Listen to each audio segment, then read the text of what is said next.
చర్చలో మనతో పాటు బీఆర్ఎస్ నాయకులు మాజీ కార్పొరేషన్ చైర్మన్ పల్లె రవికుమార్ గౌడ్ గారు జాయిన్ అవుతున్నారు. పల్లె రవి గారు నమస్తే. Good morning. అలాగే మనతో పాటు సీనియర్ రాజకీయ విశ్లేషకులు విజయానంద్ గారు లైవ్లో జాయిన్ అవుతున్నారు. విజయ్ గారు నమస్తే. ముందుగా పల్లె రవి గారు, మనం చూస్తాం చాలా కీలకమైన అంశం. ముఖ్యమంత్రి చేసిన వ్యాఖ్యల నేపథ్యంలో నిన్న బీఆర్ఎస్ నేతలు తీవ్ర స్థాయిలో తప్పుపట్టిన సందర్భం కూడా కనిపించింది. నిన్న బీఆర్ఎస్ వర్కింగ్ ప్రెసిడెంట్ కేటీఆర్ గారు చాలా స్పష్టంగా చెప్పారు, రైతు కోసం రక్తం ఇస్తాం, అవసరమైతే మీ పొలాలకు నీళ్ళు ఇవ్వండి, నీళ్ళు ఇస్తామంటే మేము దానికి సిద్ధమని చెప్పేసి బీఆర్ఎస్ వర్కింగ్ ప్రెసిడెంట్ కేటీఆర్ గారు స్పష్టం చేసిన అంశం. దీంతోపాటు నీళ్ళు అడిగితే మీరు రక్తం కోరుతారంటూ మాజీ మంత్రి హరీష్ రావు గారితో పాటుగా ఇతర నేతలంతా కూడా తీవ్రస్థాయిలో మండిపడిన విషయాలన్నీ కూడా కనిపిస్తున్నాయి. ఎట్లా చూడాలి ముఖ్యమంత్రి చేసిన వ్యాఖ్యలు, రైతాంగంలో జరుగుతున్న చర్చ? తెలంగాణ వ్యాప్తంగా పట్టుమని 10% కూడా వ్యవసాయం సాగు చేయని దుస్థితి నెలకొంది. రైతాంగంలో ఆవేదన ఉంది, ఆందోళన ఉంది. కన్నెపల్లి పంప్ హౌస్ ఆన్ చేసి తెలంగాణ రైతులకు సాగునీటి కష్టాలు తీర్చాలనే డిమాండ్ నేపథ్యంలో మొత్తం జరుగుతున్న వ్యవహారం అంతా కూడా నీళ్లు, అలాగే ఇప్పుడు రక్తం చుట్టూ దిగుతున్న పరిస్థితి. సీతారామరాజు గారు, ముందుగా మీకు టీవీఎస్ వీక్షకులకు సోదరులు విజయానంద్ గారికి నమస్కారం, గుడ్ మార్నింగ్. ఈ గడిచిన ఒక వారం రోజులుగా, సరే 2.5 ఏళ్ళుగా జరుగుతున్నది ఇదే అరాచకము. ఈ వారం రోజులుగా పర్టికులర్గా మేడిగడ్డ, కన్నెపల్లి పంప్ హౌస్, గోదావరి జలాలు, దీన్ని ఈ కాంటెక్స్లో చూసినప్పుడు అసలు ఒక ముఖ్యమంత్రి రేవంత్ రెడ్డి ఒక ముఖ్యమంత్రి అయినటువంటి స్థాయిని మర్చిపోయి చాలా చౌక, నాకు తెలిసి దేశంలో ఇంత చౌకబారుగా, ఇంత క్రిమినల్ యాటిట్యూడ్ తోటి, ఇంత అన్డెమోక్రటిక్, అన్కాన్స్టిట్యూషనల్ యాటిట్యూడ్ తోటి మాట్లాడినటువంటి వాడు, వ్యవహరించినటువంటి ముఖ్యమంత్రి ఎవరు ఉండారు. ఇదేదో ఇలస్ట్రేషన్ కోసమో దేనికోసమో మాట్లాడుతున్నటువంటిది కాదు. ఓకే, లేకపోతే ఏంది అసలు కేటీఆర్ గారు మాట్లాడుతున్నది, హరీష్ రావు గారు మాట్లాడుతున్నది, మేము మాట్లాడుతున్నది, చెప్తున్నది ఏంది, మీరు మీ వైపు నుంచి మాట్లాడుతున్నటువంటి మా ఆశింది. ఇవాళ మీరే ఒక వైపున చెప్తున్నారు, ఎలీనో కారణంగా రాష్ట్రంలో వర్షాభావ పరిస్థితులు, కరువు పరిస్థితులు రాబోతున్నాయి, నీళ్లు కష్టంగా ఉంది, మీరు వరికి బదులు ఇంకో ప్రత్యామ్నాయ పంటలు వేసుకోండి అని చెప్పేసి పైకి చెప్తున్నారు. దానికే కదా పరిష్కారంగా చెప్తున్నది. ఇటువంటి వాటిని పసిగట్టే కేసీఆర్ గారు, ఇటువంటి వాటిని పసిగట్టే అంచనా వేసే, ఇంత కష్టకాలంలో కూడా, ఎటువంటి దుర్భిక్ష పరిస్థితుల్లో కూడా గోదావరి ప్రధాన నదిలో కాకుండా ప్రాణహిత నదిలో నీళ్లు ఉంటాయి. సంవత్సరం పొడుగునా నీళ్లు ప్రవహిస్తాయి. కాబట్టే ప్రాణహిత గోదావరిలో వచ్చి కలిసిన తర్వాత కాళేశ్వరం కింద మేడిగడ్డ దగ్గర అదొక పాయింట్ దగ్గర కలుస్తుంది. ఆ కలిసిన దగ్గర కాళేశ్వరం ప్రాజెక్టుకి ఓ మేడిగడ్డ రిజర్వాయర్ని రూపకల్పన చేసి అక్కడి నుంచి అన్నారం నుంచి సుందిల్ల నుంచి ఎల్లంపల్లి, అక్కడి నుంచి ఎల్లంపల్లి నుంచి మనకి ఇక రకరకాల మిడ్ మానేరు, ఇవన్నీ రంగనాయక సాగరు, అన్నపూర్ణక సాగరు, అనంత సాగరు, కొండపోచమ్మ, ఇవన్నీ అది రూపకల్పన చేసి, ఇది థర్డ్ ఆప్షన్. వాస్తవంగా ఎంత కష్టకాలంలో కూడా రైతాంగానికి, తెలంగాణకి నీళ్లు ఇబ్బంది రాకూడదు.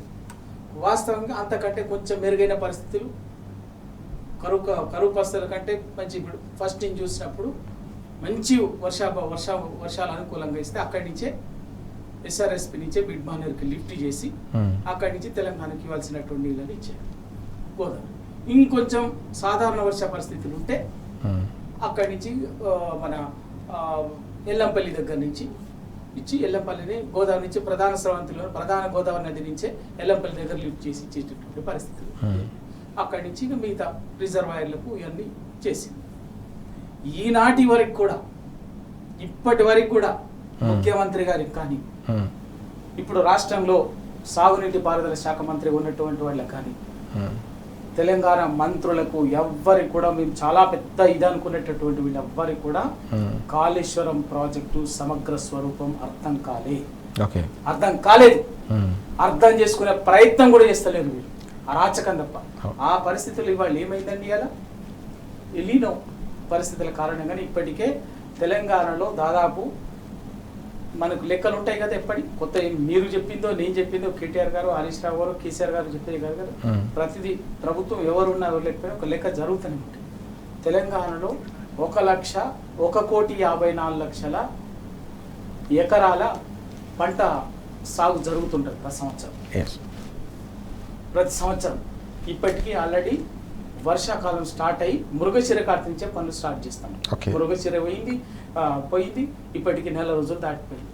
ఇవాళ జూలై 15వ తేదీకి వచ్చింది, సెకండ్ హాఫ్ వచ్చింది.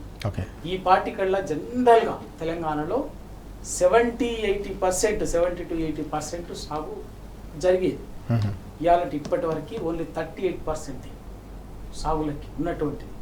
1,54,00,000 ఎకరాల భూమి సాగు చేయాల్సి ఉంటే, సాగు చేసే భూమి చేస్తుంటే ఇప్పటికీ కేవలం 55 లక్షలు మాత్రమే సాగు చేసింది.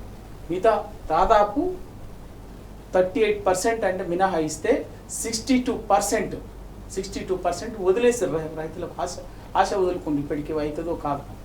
ఈ 38% కూడా ప్రొటెక్ట్ చేసే పరిస్థితి లేదు వీళ్ళ పద్ధతి. ఇది వాస్తవం. ప్రభుత్వ అధికారిక లెక్కలేవి నేను చెప్తున్నది కూడా. ఈ క్షణానికి తెలంగాణలో 20 జిల్లాల్లో వర్షాభావ పరిస్థితులు వచ్చేసినాయి. 33 జిల్లాల్లో 20 జిల్లాల్లో వర్షాభావ పరిస్థితులు వచ్చినాయి. 38%కి మించి సాగు చేయలేదు. ఏంది ఇది పరిస్థితి? ఇక్కడ గోదావరిలో పుష్కలంగా వాటర్ వస్తుంది.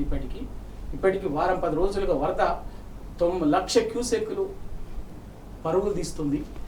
ప్రాణహిత కలిసిన తర్వాత అక్కడ మేడిగడ్డ బ్యారేజ్ మీరు అట్లా మీ అరాచకం కోసం, మీ దాష్టికం కోసం ఆ విధంగా ఉన్నా కూడా దాన్ని ఏమనుకుంటే అట్లా వదిలేసినా కూడా కన్నెపల్లి పంప్ హౌస్ నుంచి వాటర్ డ్రా చేయొచ్చు. లిఫ్ట్ చేసి కన్నెపల్లి నుంచి అన్నారం నుంచి సుందీల నుంచి ఎల్లంపల్లి నుంచి ఇక్కడ రాక చివరి ఈ గంధమల్ల బస్వాపూర్ రిజర్వాయర్ వరకు తీసుకువస్తే ఇక్కడికి వచ్చని చెప్పేసి చాలా స్పష్టంగా ప్రాజెక్టు రూపకల్పన లక్ష్యం కూడా అదే. ఎటువంటి పరిస్థితుల్లో కూడా, ఎంత కష్టకాలంలో కూడా, ఎంత దుర్భిక్ష పరిస్థితుల్లో కూడా తెలంగాణ పంట పొలాలు ఎండకూడదు. ఎందుకంటే 70 ఏళ్ళు ఈ పుణ్యాత్ముల వల్ల 70 ఏళ్ళు తెలంగాణ సమాజం నీటి కోసని భరించింది. కరువు కాటకాలని, దుర్భిక్ష పరిస్థితుల్ని. ఓ పక్కన జీవనదులని, ఈ దేశంలో 10 జీవనదులు ఉంటే ప్రధాన జీవనదులు 2 జీవనదులు తెలంగాణలోనే ఉంటాయి, కృష్ణా గోదావరి. అయినా కూడా తెలంగాణ 70 ఏళ్ళు కరువు కాటకాలని గోసని అనుభవించింది. ఈ 9.5 ఏళ్ళు కేసీఆర్ గారు దాన్ని మొత్తం అటు సాగునీటి ఇంజనీర్లని, సాగునీటి నిపుణులని, వివిధ రంగాల జియోఫిజిక్స్, జియోగ్రాఫికల్ ఇంజనీర్స్ని, మొత్తం అన్ని రకాల వర్గాల్ని, సోషల్ ఇంజనీర్స్ని అందరినీ వాడుకొని ఒక గొప్పగా కాళేశ్వరం ప్రాజెక్టు రూపకల్పన చేసింది. 3 సంవత్సరాలలో పూర్తి చేసింది. ఎలా మీరు చెప్పే ఒక్కొక్కటి 30 ఏళ్ళు నీలుగుతున్నాయండి, ఏవి పూర్తి ఏవి చేయలేయాల. అటువంటి దాన్ని ఇవాళ ఎంత దుర్మార్గంగా, ఎంత అన్యాయంగా ఇవాళ ఎండబెట్టి మీరు కక్ష కోసం, మీరు రాజకీయ కక్ష తీర్చుకోవడం కోసం, కక్ష తీర్చుకోండి. టీఆర్ఎస్ భారత రాష్ట్ర సమితినో, కేసీఆర్ గారి మీదనో, కేటీఆర్ గారి మీద తీసుకోండి, మాకు పెట్టుకోండి, కేసులు పెట్టండి, మీరు ఏం చేస్తారో మీరు సిద్ధమని చెప్పారు కదా, అది చేయండి. కానీ ఇవాళ మీరు మా మీద కక్ష కోసము, మా మీద రాజకీయ ప్రతీకారం కోసము దయచేసి రైతాంగం మీద తీసుకోదని చెప్పేసి ఎన్నిసార్లు విజ్ఞప్తి చేసినా కూడా ఇదే మూర్ఖపు వ్యవహారం, ఇదే అజ్ఞానం, అహంకారం, అధికార బలుపుతో వ్యవహరిస్తున్నారు. ఏంటండి ఇది? మాట్లాడుతున్నటువంటి సందర్భం కానీ, భాష కానీ, వ్యవహరిస్తున్నటువంటి తీరు కానీ ఇదా? రైతాంగం ఉసురు పోసుకుంటారా? పక్కన ఇక్కడ నీళ్లు లేవని చెప్తారు. ఇవాళ చాలా స్పష్టంగా లెక్కలు గణాంకాలతో సహా చెప్తున్నాం.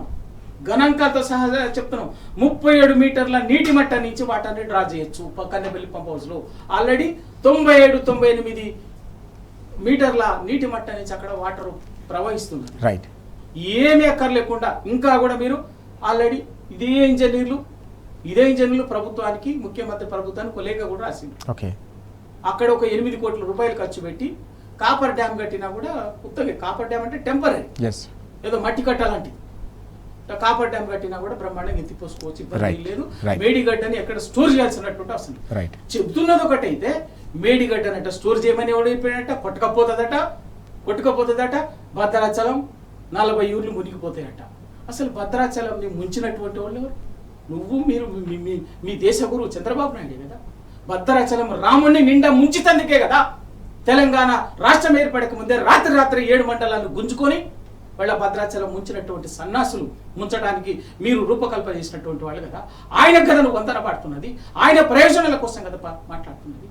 వాళ్ళు ఏం చెప్తున్నది ఏంది, మీరు చేస్తున్నది. వాళ్ళ రైతాంగం గోస గురించి మీరు మాట్లాడుతున్నారు, మీరు అరాచకం గురించి మీరు మాట్లాడుతున్నారు, దౌర్జన్యం గురించి మాట్లాడుతున్నారు. మాకు తెలియదు ఇలా ఆ దుఃఖం తెలంగాణ కోసం తనలాడినటువంటి వాళ్ళం, ఆర్తి రైతుల గోస, సాగునీటి గోస, ఆర్తి తెలంగాణ ఆర్తి తెలిసినటువంటి వాళ్ళ మేము. కాబట్టి వాళ్ళ ఎంత ఇబ్బంది పడి వాళ్ళ ఆ నీటిని పరిష్కరించుకున్నారు. కానీ మీరు అధికారాన్ని అడ్డం పెట్టుకొని అహంకారంతో తెలంగాణ ప్రజల మీద, తెలంగాణ ప్రజల ప్రయోజనాలని, రైతాంగ ప్రయోజనాలని బలి పెట్టడానికి వాళ్ళ ఆంధ్రాకు తొత్తులుగా మారిండ్రు. ఆ రోజు తెలంగాణ ఉద్యమం జరుగుతుంటే కూడా తుపాకీ పట్టుకొని తెలంగాణ ఉద్యమకారుల మీద గురికినటువంటి వాడు. అంటే మీరు తెలంగాణ వ్యతిరేకుల ప్రయోజనాల కోసం, వ్యతిరేకుల కోసం తెలంగాణ రక్తం బారించడానికి కూడా ఆ రోజు తెలంగాణ ఉద్యమకారుల రక్తం బారించడానికి సిద్ధపడ్డారు. ఇవాళ తెలంగాణ రైతాంగం ఉసురు పోసుకుంటున్నారు. ఆ తెలంగాణ రాష్ట్ర రైతాంగం కష్టాల గురించి మాట్లాడుతుంటే ఏం మాట్లాడతాడు? కేసీఆర్, కేటీఆర్, హరీష్ రావు వీళ్ళ కోసి రక్తం చల్లితే కరువు తీరుతుందట. ఏం భాష, ఏందనుకుంటున్నారు? ఏం తమాష అనుకుంటున్నారా? మీరేమన్నా హిట్లర్ అనుకుంటున్నారా? ఆ హిట్లర్కే గతి పట్టిందని నీకు ఆ గతి పట్టకుండా చూసుకో. హిట్లర్ పట్టినటువంటి గతి పట్టకుండా చూసుకో. నీకంటే నువ్వు విర్రవీగినట్టే అధికారాన్ని, అధికారాన్ని, అజ్ఞానాన్ని కూడబలుకొని వ్యవహరిస్తే ఆ రోజు ప్రజల నుంచి వచ్చినటువంటి తిరుగుబాటుతోటి కుక్క సాగు చచ్చిండు. తెలియదేమో హిట్లర్ ఆదర్శం అని చెప్పుకున్నాడు కదా, అదే హిట్లర్ ఇటువంటి అరాచకంగా వ్యవహరించినందుకే కుక్క సాగు చచ్చిండు. జనానికి చెప్పకుండా ఆత్మహత్య చేసుకున్నాడు. ఆ పరిస్థితి రాకుండా చూసుకోండి రేవంత్ రెడ్డి గారు. వాళ్ళ తెలంగాణ ప్రజల జీవితాలతో టిచ్చలగడమంటారా? తెలంగాణ ప్రయోజనాలను బలిపెట్టి ఆంధ్ర తొత్తులకి, తెలంగాణ వ్యతిరేకులకి వాళ్ళ ప్రయోజనాల కోసం మీరు ఊతమిచ్చేటట్టు తెలంగాణను బలిపెట్టడం చేస్తే బరాబర్గా అదే రాజకీయం మీరు అదే గోదావరిలో జల సమాధి అవుతారు. గుర్తుంచుకోండి. అదే గోదావరిలో జల సమాధి అవుతారు. మనం చూస్తూ ఉన్నాం రైతుల కోసం బీఆర్ఎస్ పార్టీ ఓవైపు పోరాటం చేస్తూ ఉంటే, రైతులకు నీళ్ళు ఇవ్వాలని చెప్పేసి కోరుతూ ఉంటే ముఖ్యమంత్రి ఈ రకంగా భాషను మాట్లాడడం అత్యంత దారుణం అని చెప్పేసి పల్లెరవి గారు మండిపడుతున్న విషయం మనకు కనిపిస్తూ ఉంది. విజయ్ గారు, మనం చూస్తున్నాం కాళేశ్వరం ప్రాజెక్టు, తెలంగాణ వరప్రదాయని కాళేశ్వరం ప్రాజెక్టులో అత్యంత కీలకమైన కాంపోనెంట్ కన్నేపల్లి పంప్ హౌస్ను ఆన్ చేసి తెలంగాణ రైతాంగానికి నీళ్ళు ఇవ్వాలని చెప్పేసి BRS party working president KTR గారితో పాటు పార్టీ నేతలంతా కోరుతున్న సందర్భం, కేటీఆర్ గారు స్వయంగా కన్నేపల్లికి వెళ్ళి కోరిన సందర్భాన్ని మనం చూసాం. ప్రభుత్వం పైన ఒత్తిడి తీసుకొచ్చిన సందర్భం. ఈ క్రమంలో నీళ్లు అడిగితే మీరు రక్తం కోరతారా అని చెప్పేసి ముఖ్యమంత్రి భాషపై కూడా ఇప్పుడు పెద్ద ఎత్తున బీఆర్ఎస్ ధ్వజమెత్తుతున్న సందర్భం కూడా కనిపిస్తూ ఉంది. రైతు కోసం మేము రక్తం ఇవ్వడానికి కూడా సిద్ధమని చెప్పేసి బీఆర్ఎస్ నేతలంతా స్పష్టం చేస్తూ ఉన్నారు. నిన్న కేటీఆర్ గారు చాలా స్పష్టంగా చెప్పారు, మీరు పొలాలకు నీళ్ళు ఇస్తామంటే మేము రక్తం ఇవ్వడానికి కూడా సిద్ధమని చెప్పేసి తేల్చి చెప్పిన సందర్భం. ఎట్లా చూడాలి ఓవరాల్గా ఈ ఇష్యూ అంతా కూడా మనం? గుడ్ మార్నింగ్ అందరికీ. నీళ్ళు అడిగితే రక్తపు భాష, జైళ్ళ భాష ఎందుకు వస్తుందనేది తప్పకుండా తెలంగాణ ప్రజానికము ఆలోచించాల్సిన అవసరం ఉంది. ఒకవేళ బీఆర్ఎస్ కాళేశ్వరం నుంచి నీళ్ళు ఎత్తిపోయొచ్చు, ఇవాళ ఉన్న కరువు పరిస్థితుల్లో తెలంగాణ ప్రజానికాన్ని ఆదుకోవాలి, పంటలకు నీళ్ళు ఇవ్వాలని అన్నది ఒకవేళ అసాధ్యము, అది తప్పుడు ఆలోచన ఇస్తున్నారు, ఇది తప్పుదో పట్టిస్తున్నారని ఒకవేళ కాంగ్రెస్ పార్టీ లేదా ముఖ్యమంత్రి భావిస్తే ఆయన దాన్ని ఇది మీ తప్పు, ఇది అసాధ్యము అని నిరూపిస్తూ ఎగ్జాంపుల్స్తో సహా పవర్ పాయింట్ ప్రజెంటేషన్ ఇచ్చిర్రు కదా, అట్లా చూపించి చెప్పచ్చు, ఖండించచ్చు, సాధ్యం కాదని చెప్పచ్చు. లేకపోతే ఆయన ఇప్పటిదాకా వాడుకుంటున్నట్టు ఎన్డీఎస్ఏ రిపోర్టును వాడుకోనైనా ఈ పొలాలను ఎండబెట్టడానికి తన ప్రయత్నం తను చేయవచ్చు. కానీ అంతకన్నా దాటిపోయి ఆయన రక్తపు భాష, జైళ్ళ భాష, బెల్టుల భాష ఎందుకు తీసుకున్నాడు అనేది తప్పకుండా ఆలోచించాలి. దానికి ఆల్టర్నేట్గా ఆయన ఇంకో పద్ధతుల్లో దీన్ని వ్యతిరేకించడానికి అవకాశం ఉన్నా ఆయన ఈ భాషను ఎందుకు ఎత్తుకుంటున్నాడు? దీని మీదనే పెద్ద చర్చ జరగాలి. ఒక ముఖ్యమంత్రి స్థాయిలో ఉండి ప్రజల కోసము ప్రజా సమస్యల కోసము ఏదైనా ఎవరైనా మాట్లాడితే వాళ్ళ రక్తాన్ని కళ్ళ చూడాలి, లేకపోతే వాళ్ళను జైల్లో పెట్టాలి, వాళ్ళ బెల్టులతో కొట్టాలి అనే మాట ఎందుకు మాట్లాడుతున్నారు? అహంకారముతో వ్యవహరించిరని గత ప్రభుత్వాన్ని నిరంతరము ఆడిపోసుకొని నిందించినటువంటి ఇవాల్టి ముఖ్యమంత్రి అంత అహంకారపూరితంగా అవతల వాళ్ళ మరణాలను, చావులను, రక్తాలను, జైళ్లను, హింసను ప్రేరేపిస్తూ ఎందుకు వస్తారు? అంత అక్కస ఎందుకైతుంది ఆయనకి? పర్సనల్ గా ఆయన అంత ఎందుకు ఊగిపోతున్నాడు? What is the reason?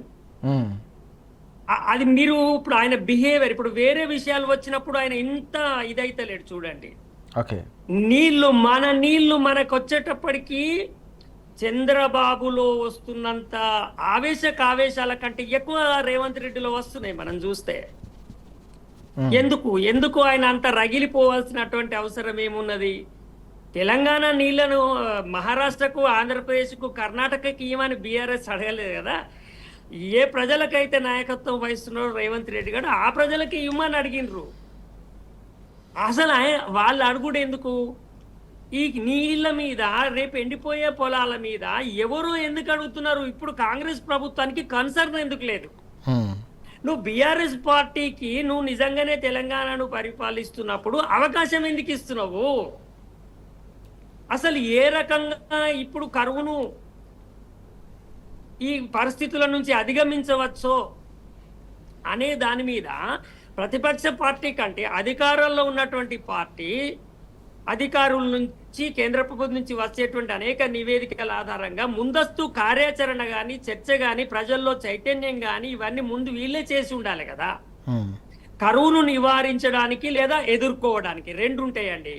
అయితేనేమో ఎదుర్కోవాలి, లేదంటే నివారించడానికి ఉన్న అవకాశాలను రెండింటిని పరిశీలించాల్సిన బాధ్యత ఎవరికి ఉంటది? ప్రభుత్వంలో పరిపాలకులలో ఉన్న వాళ్ళకు ఉండాలి.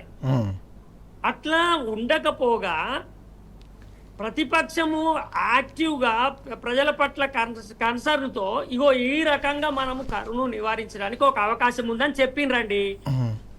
ఆ చెప్పిన దానిలో ఒకవేళ వాళ్ళు అబద్ధమే చెప్పిన అనుకోండి, అనుకుంటే వాళ్ళ రక్తము నీకెందుకు? రక్తంతో నదులను, వాగులను, కాల్వలను పారించాలంటే ఇంకెంతకాలం పారిస్తారు మీరు తెలంగాణ ప్రజల రక్తంతో?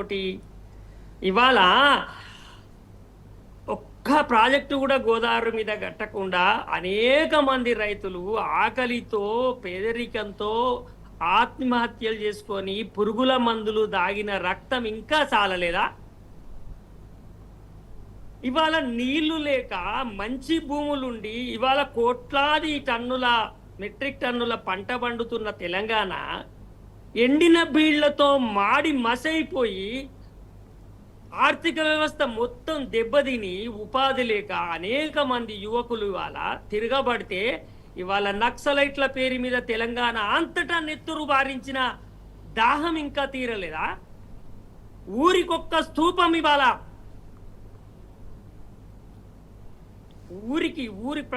ప్రతి ఊరికి ఒక స్తూపం వెక్కిరిస్తున్నది. మీరు పారించిన నెత్తుటి సాక్ష్యాలుగా నిలబడి ఉన్నాయి అవి. ప్రతి ఊరికి ఒక స్తూపం తెలంగాణలో ఎందుకున్నది? ఆ రక్తం అంతా పారించింది ఎవరంటే, ఇగో ఈ నీళ్లు లేవు, మాకు ఉపాధి లేదు, మాకు అది లేదని ఆవేశంగా తిరగబడ్డటువంటి మొత్తము తెలంగాణ విలువైన యువతను నెత్తురులు బారించి నల్లరేగడ్లల్లా దహం తీర్చుకోక ఇంకా ఆకలితో ఉన్నారు. ఆ నెత్తుటి ఏరులు వారిన ఈ నేలల్లో ఇప్పుడిప్పుడే నీళ్లు వారుతుంటే కోపం వస్తున్నది, ఆవేశం వస్తున్నది. నీళ్ళు అడుగుతారా? మీ నీళ్లు మీరు అడుగుతారా? మీ భూములు మీ నీళ్లతో పంట పండించుకుంటారా? రక్తం బారిస్తాము, నెత్తురు పోసుకొని మళ్ళా మీ భూములను నెత్తురుతోటే పండించుకోండి అంటున్నారు. ఓకే, ఈ నెత్తుటి భాష, ఈ నెత్తుటి దాహం ఎందుకు? తెలంగాణ కావాలి. ఈ అన్నిటికీ కారణం ఈ దోపిడీ, ఈ వలస పాలన, ఈ దుర్మార్గం అని కనిపెట్టి తెలంగాణను ప్రశ్నిస్తే 63లో నెత్తురు బారించిన దాహం ఇంకా తీరలే. ఓకే, హైదరాబాద్ లో ఇవాళ అమరవీరుల స్తూపము ఎవరికి ఎవరి నెత్తురు బారించిన దానికి సాక్ష్యంగా నిలబడ్డది నడి హైదరాబాద్లో. అది తెల్లగా కనబడుతుంది కానీ అది ఎర్రగా కనబడాలి. దాని నుంచి రక్తం ఇంకా కారుతూనే ఉన్నది. ఆ 69 ఉద్యమంలో 300 పైచిలుకు మందిని చంపిన పారించిన నెత్తురు అది ఇంకా హైదరాబాద్లో రేపు కూడా పారిస్తారు. అది చాలక మళ్ళీ దశలో తెలంగాణ అడిగితే మేనిఫెస్టోలలో పెట్టి ఆత్మహత్యలు చేసుకొని ఆత్మార్పణలు చేసుకొని నిలువెత్తున దహించి రక్తాన్ని ఇస్తే కూడా ఇంకా చాలలే. అనౌన్స్ చేసిన తెలంగాణ తర్వాత 500 మంది 600 మంది చచ్చిపోతే కూడా ఓకే తెలంగాణ ఇవ్వకుండా నెత్తురు తాగిన్రు. ఇవాళ చేనేత కార్మికులు, చేతి వృత్తుల వాళ్ళు, వ్యవసాయం కుంటుపడిన కూలీలు అనేక మంది తెలంగాణలో అనేక పరిశ్రమలను నిట్ట నిలువున రద్దు చేసి పారేస్తే ఆకలికి వెళ్ళక ఆత్మహత్యలు చేసుకున్న లక్షలాది మంది నెత్తురు.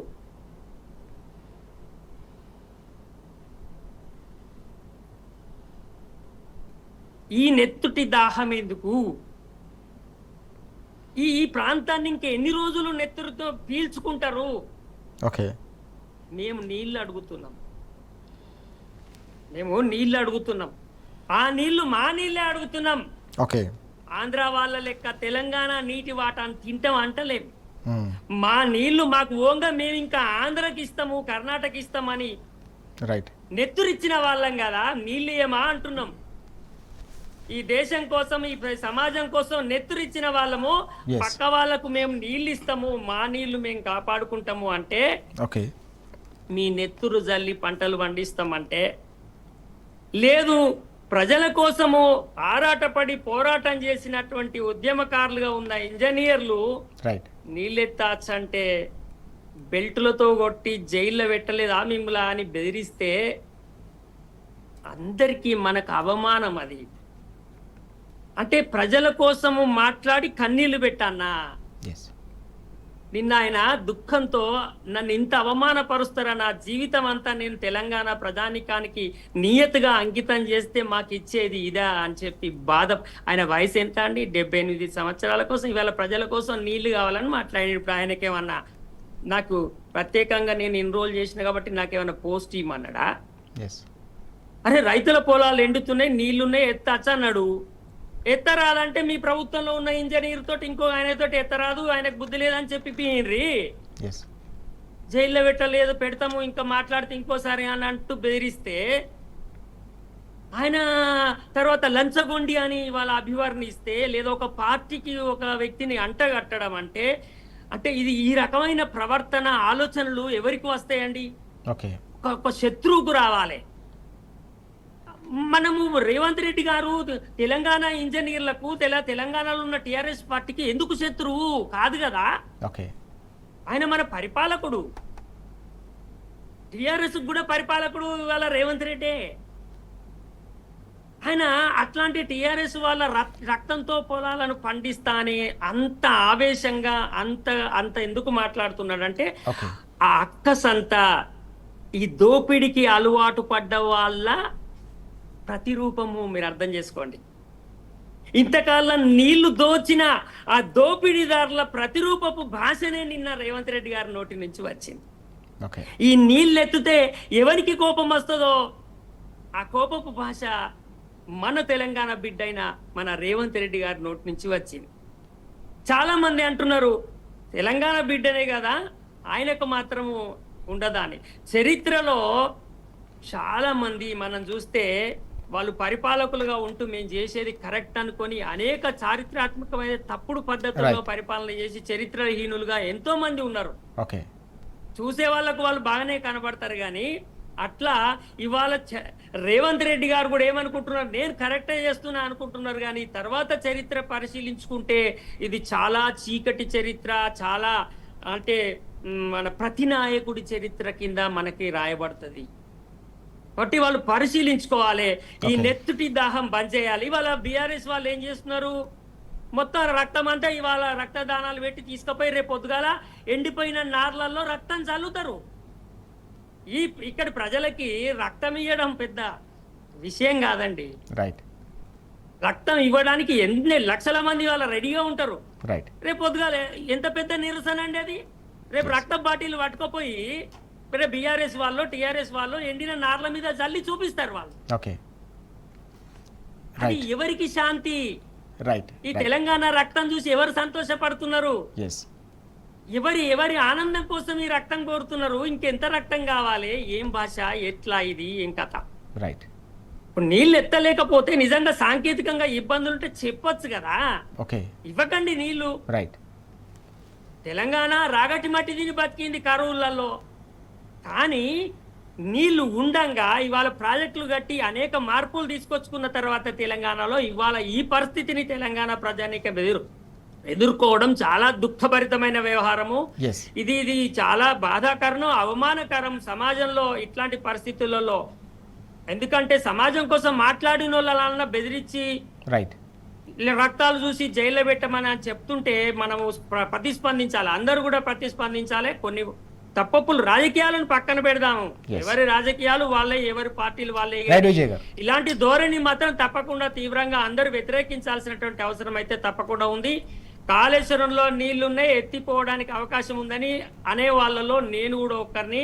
ఒకవేళ సాధ్యం కాకపోతే ఒక ట్రయల్ రన్ మిస్ అవుతుంది, పోయేదేమున్నది? రైట్ అది నా అభిప్రాయం. ఎస్ మనం చూస్తున్నాం. విజయ్ గారు చాలా స్పష్టంగా చెప్తున్నారు, ఈ రక్తపు భాష అనేది అత్యంత దుర్మార్గమైన వ్యవహారం, దీన్ని ప్రతి ఒక్కరు కూడా ఖండించాల్సిన అవసరం ఉందని స్పష్టంగా చెప్తున్న అంశాలు మనం చూస్తున్నాం. తెలంగాణ రైతులకు నీళ్ళు ఇవ్వమంటే రక్తం గురించి మాట్లాడడం ముఖ్యమంత్రి అత్యంత విషాదకరం. తెలంగాణలోని మేధావులు, పౌర సమాజం అంతా కూడా దీనిపై తప్పకుండా ప్రతిస్పందించాల్సిన అవసరం ఉంది. తెలంగాణ రైతుల కోసం మరోసారి సమర శంఖం పూరించాల్సిన అవసరం ఉందనే అంశాన్ని కూడా ప్రస్తావిస్తున్నారు. రవి గారు ఈరోజు బీఆర్ఎస్వి ఆధ్వర్యంలో, బీఆర్ఎస్ విద్యార్థి విభాగం ఆధ్వర్యంలో ఏకంగా తెలంగాణ భవన్లోనే రక్తదాన శిబిరాన్ని కూడా ఏర్పాటు చేసిన సందర్భాన్ని మనం చూసాం. సీఎం వ్యాఖ్యలపై బీఆర్ఎస్ పెద్ద ఎత్తున నిరసన హోరు చేస్తున్న పరిస్థితి మనకు స్పష్టంగా కనిపిస్తుంది. ఎట్లా చూడాల్సిన అవసరం కనిపిస్తుంది. అలాగే రిటైర్డ్ ఇంజనీర్లకు సంబంధించి శ్యాంప్రసాద్ రెడ్డి గారు కావచ్చు, ఇతర రిటైర్డ్ ఇంజనీర్లంతా కూడా తీవ్రస్థాయిలో ఆవేదన వ్యక్తం చేసిన సందర్భం, మేము సలహా ఇస్తే మమ్మల్ని జైల్లో వేస్తారని చెప్పేసి వారు అందరూ కూడా ఆందోళన వ్యక్తం చేసిన పరిస్థితి, ఆగ్రహం వ్యక్తం చేసిన సందర్భం. గతంలో కేసీఆర్ గారు కూడా మేము సలహాలు ఇచ్చాం, కానీ ఆయన స్వీకరించారు, వచ్చి మాట్లాడారు, పిలిపించి మాట్లాడారు తప్ప ఇట్లా బెదిరించలేదని చెప్పేసి వారంతా స్పష్టం చేసిన విషయాలన్నీ కూడా కనిపిస్తూ ఉన్నాయి పత్రికల్లో. ఎట్లా చూడాలి ఈ ఇష్యూస్ని? సీతారామరాజు గారు తెలంగాణ ఆవేదన, బాధ తెలిసినటువంటి వారికి మీరు చెప్పిన విషయాలు అర్థమవుతాయి.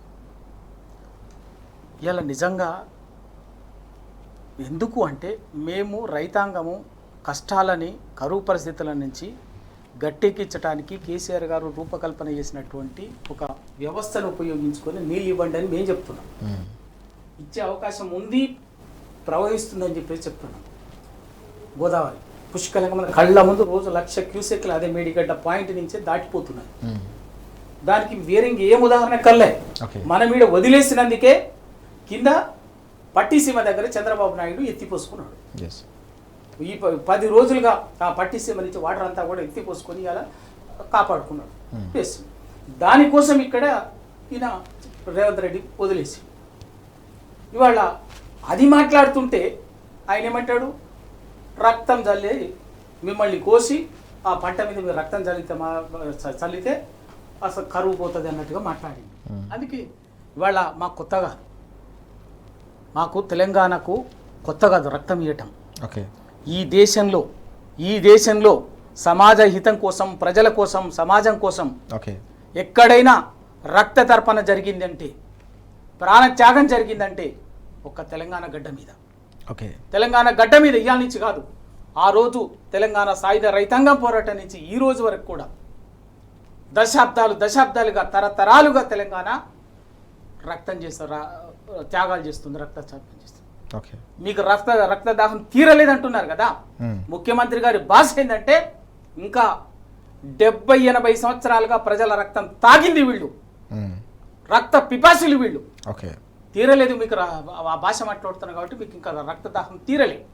కాబట్టి ఇంకెంత రక్తం తీసుకుంటారో తీసుకోండి అని చెప్పేసి ఇవాళ మా బీఆర్ఎస్వి విద్యార్థి విభాగం తరఫున ప్రభుత్వానికి, సమాజానికి ఒక మెసేజ్ ఇవ్వటం కోసం ఇవాళ రక్తదాన శిబిరం పెడుతుంది. ఎస్, తెలంగాణ ఏం తెలుసు మీకు?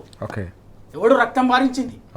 ఆ రోజు తెలంగాణ సాయుధ పోరాటం నుంచి దౌర్జన్యంగా ప్రజల కోసం పనిచేసినటువంటి కమ్యూనిస్టుల మీద ఊచకోత కోసి ప్రజల్ని కమ్యూనిస్టులు ప్రజల మీద గ్రామరక్షక దళాల మీద ఊచకోత కోసి వేల మందిని చంపి మీరు రక్తం భారించారు. ఓకే.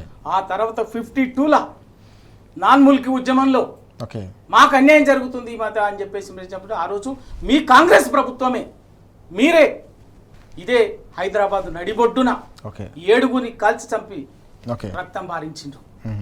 ఆ తర్వాత సమాజం కోసం మంచి కోసం తెలంగాణ కష్టాలు దుఃఖాలకు వ్యతిరేకంగా దుఃఖానికి మీకు ఇది అని చెప్పేసి ప్రశ్నించినటువంటి వాళ్ళని ఎదురు తిరిగినటువంటి వాళ్ళని నక్సలైట్ల పేరు మీద చెట్లకు పుట్టలకు అడవులు వాగులు వంకల్లో దశాబ్దాలుగా ఎన్కౌంటర్ల పేరు మీద కాల్చి రక్తం బారిస్తూనే ఉన్నారు. ఇవాళ పారించారు. తెలంగాణ 1969లో తెలంగాణ కోసం గొంతెత్తినటువంటి మాకు తెలంగాణ రాష్ట్రం ఒక్కటే పరిష్కారం, మా నీళ్లు మా ఉద్యోగాలు మా బతుకులు తెలంగాణ కావాలని చెప్పేసి కొన్నటువంటి వాళ్ళని 369 మందిని కాల్చి చంపి హైదరాబాద్లో రక్తం బారించింది కదా తెలంగాణలో. అదేగా దానికి సాక్ష్యమే కదా ఇవాళ అసెంబ్లీ ఎదురుగా ఉన్నటువంటి మీరు పారించినటువంటి రక్తానికి ప్రతీకగా గుర్తుగా అసెంబ్లీ ఎదురుగా ఉన్నటువంటి గన్ పార్క్, అక్కడ సికింద్రాబాద్ క్లాక్ టవర్లో ఉన్నటువంటి అమరవీరుల స్తూపం. ఇవాళ తెలంగాణలో ఏ ఊరికి పోయినా కూడా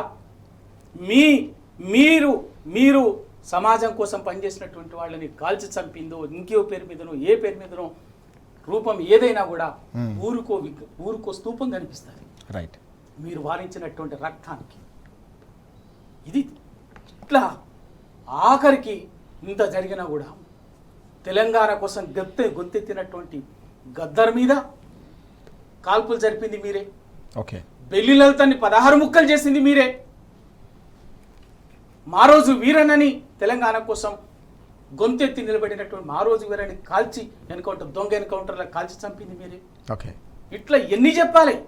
మీరు చేసినటువంటి తెలంగాణలో 8 దశాబ్దాలుగా పారిస్తున్నటువంటి రక్తానికి ఎన్ని ఉదాహరణలు. ఆఖరికి మలిదశ ఉద్యమంలో కేసీఆర్ గారి నాయకత్వంలో ఒక రాజకీయ పోరాటం రూపుదిద్దుకున్న తర్వాత కూడా శాంతియుతంగా ప్రజాస్వామ్య పద్ధతిలో రాజ్యాంగబద్ధంగా ఉద్యమం అడుగులేసి ఒక రాజకీయ శక్తిగా మారినాక కూడా ప్రజల్ని నమ్మించి గొంతు కోసి అడుగడుగున మోసం చేసి 1200 మంది చావులకు కారణమైంది కూడా మీరే కదా. ఇవాళ మీరు నంగనాచి మాటలు మాట్లాడుతుంటే మీరు ఏది పడితే అయితే మాట్లాడుతుంటే వినడానికి తెలంగాణ సమాజం సిద్ధంగా లేదు.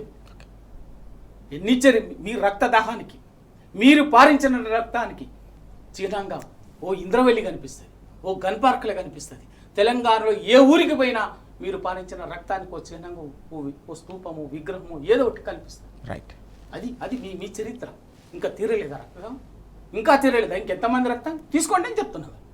ఎస్, ఇవాళ తెలంగాణను కాపాడుకోవడం కోసం, తెలంగాణ నిలబెట్టుకోవడం కోసం మా అన్నలు, మా అయ్యలు, మా తాతలు వేల మంది, వందలు కాదు వేల మంది రక్త తర్పణ చేశారు. రైట్. మేము కూడా దానికి సిద్ధంగా ఉన్నాం. ప్రత్యక్షంగానో పరోక్షంగానో మీ దాష్టిక నుంచి అటువంటి పరిస్థితులని తప్పించుకొని తట్టుకొని ఇవాళ తెలంగాణ కోసం నిలబడినటువంటి వాళ్ళం. ఎస్, మేము అట్లా ఆ విధంగా మీ రక్తదాహంలో ఆ విధంగా చనిపోయి రక్తం తర్పించే అవకాశం పోయి ఇవాళ తెలంగాణను కాపాడుకోవడం కోసం, తెలంగాణ వనరులని హక్కులను కాపాడుకోవడం కోసం మీకే రక్తం కావాల్సి వస్తే మేము ఇవ్వడానికి సిద్ధంగా ఉన్నాం. ఎంతమంది రక్తం కావాలో చెప్పండి, ఎంతమంది రక్తం కావాలో చెప్పండి, ఎన్ని బాటిల రక్తం కావాలో చెప్పండి. ఇదా మీది తమాషానా? ఎవడి ప్రయోజనాల కోసం? ఆ రోజు నుంచి ఈ రోజు వరకు తెలంగాణలో రక్తం బారిస్తున్నారు కదా మీరు. ఎవరి ప్రయోజనాల కోసం? తెలంగాణ ప్రయోజనాల కోసమా? తెలంగాణ ప్రయోజనాల కోసం కొట్లాడినటువంటి వాళ్ళని గొంతెత్తినటువంటి వాళ్ళ రక్తం బారిస్తారు. ఎవరి ప్రయోజనాలకు? ఆ రోజు కా సుబ్రహ్మణ్యం నరరూప రాక్షసుడు 369 మంది విద్యార్థి యువకిషోరాల రక్తం బారించాడు తెలంగాణ ఉద్యమంలో. ఇవాళ నువ్వు గదే భాష మాట్లాడుతున్నావు, నువ్వు గదే పద్ధతి ఎంచుకున్నావు, నువ్వు చేసేది తప్పు. తెలంగాణ ప్రయోజనాల్ని బలిపెడుతున్నావు, మోసం చేస్తున్నావు, ద్రోహం చేస్తున్నావు, ఆంధ్రులకు తొత్తుగా మారినావని చెప్పేసి మాట్లాడేటటువంటి వాళ్ళని ఎవరైనా కూడా వదిలిపెట్టకుండా నీ నరహంతక భాషని, క్రిమినల్ భాషను ఉపయోగిస్తున్నావు. ఆఖరికి పాపం బుద్ధిజీవులుగా రైట్. ఇంజనీర్లు అయినటువంటి రిటైర్డ్ ఇంజనీర్లు. ఓకే. ఆ ప్రసాద్ రెడ్డి గారు కూడా మా మునుగోడు బిడ్డని, ఫ్లోరైడ్ పీడిత ప్రాంతం నుంచి వచ్చినటువంటి వాడు. నేను కూడా ఒకటే ప్రాంతం, ఒకటే పక్క ఊర్లో వాళ్ళు. రైట్. ఆయన కూడా ఇవాళ నల్లగొండకు ఫ్లోరైడ్ ప్రాంతానికి గిది పరిష్కారం నీళ్ళు అని చెప్పేసి 25 ఏళ్ళుగా ప్రశాంతంగా బతుకొచ్చు రిటైర్డ్ అయినాక. కానీ ఆ రోజు నుంచి ఈ రోజు వరకు కూడా వీళ్ళ కోసం మాట్లాడుతున్నాడు. అనేక సందర్భాల్లో కేసీఆర్ గారి విషయంలో కూడా 2-3 సందర్భాల్లో బహిరంగంగానే ప్రెస్ మీట్లు పెట్టి కూడా మాట్లాడారు. అయినా కేసీఆర్ ఒక్కరోజు కూడా వాళ్ళని ఏమనలే.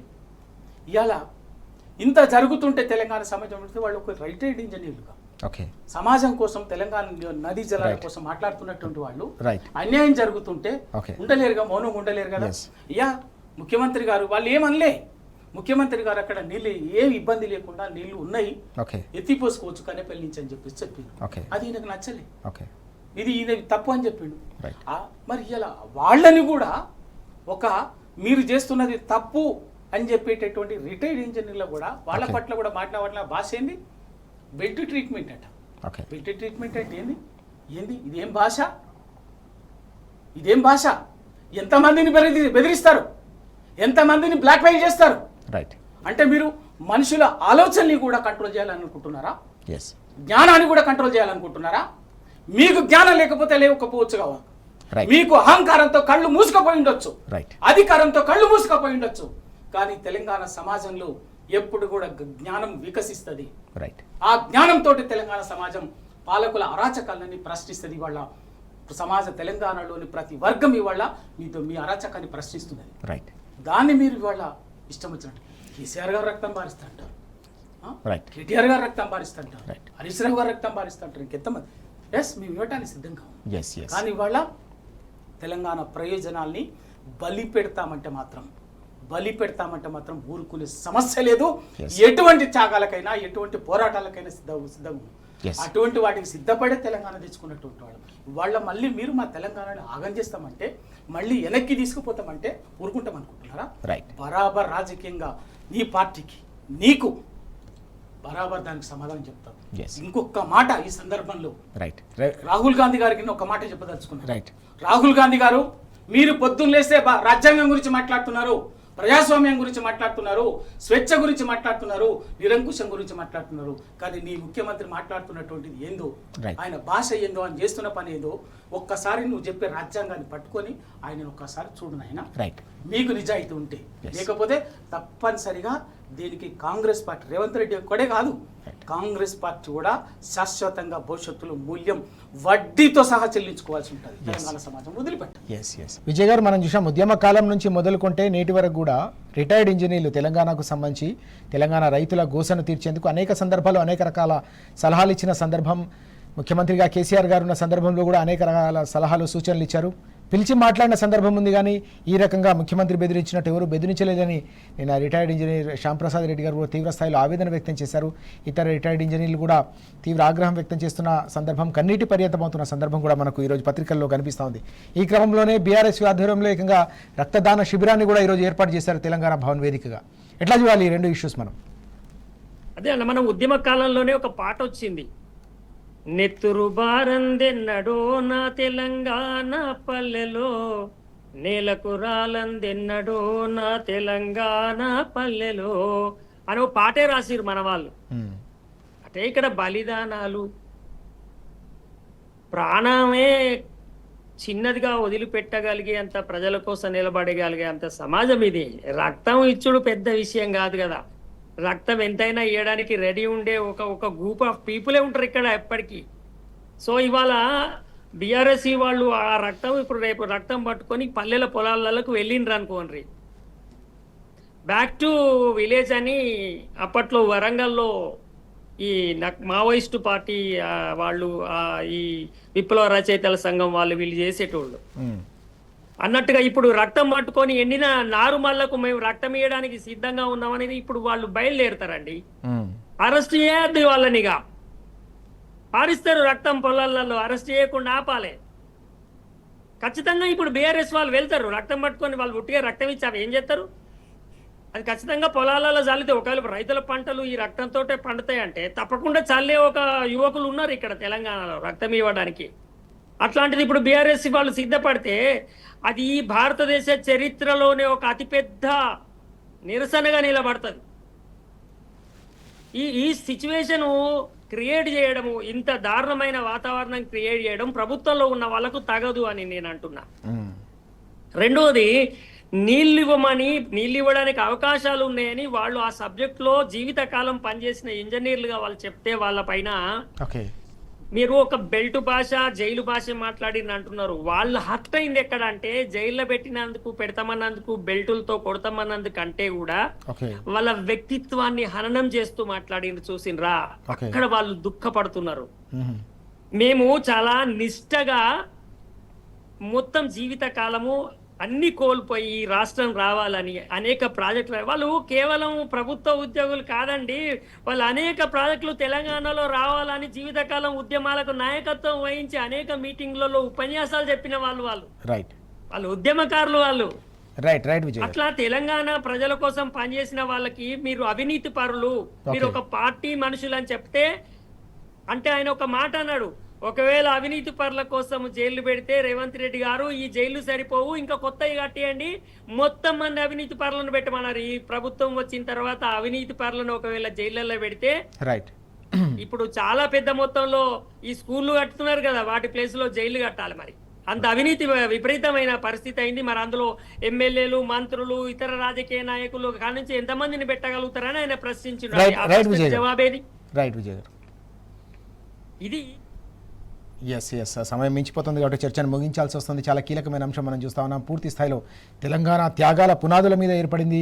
అనేక సందర్భాల్లో దశాబ్దాల పాటు తెలంగాణలో రక్తం పారిందంటే దానికి ప్రధాన కారణం దోషి కూడా కాంగ్రెస్ సర్కారే. మరోసారి అలాంటి భాషనే ప్రస్తుతం తెలంగాణ సమాజం చూస్తుంది. కాబట్టి తప్పకుండా దీనికి కాంగ్రెస్ మూల్యం చెల్లించుకోక తప్పదు. తెలంగాణ నేల మరోసారి పోరాటాలకు సిద్ధం కావడానికి సిద్ధంగా ఉందనే అంశాన్ని ప్రస్తావిస్తున్న పరిస్థితి కూడా మనకు కనిపిస్తూ ఉంది. విజయ్ గారు, అలాగే రవి గారు, థ్యాంక్ యూ సో మచ్ ఇద్దరికి చర్చలో పాల్గొన్నారు. ఇది వాటి వార్తలు వాస్తవాలు. నమస్తే.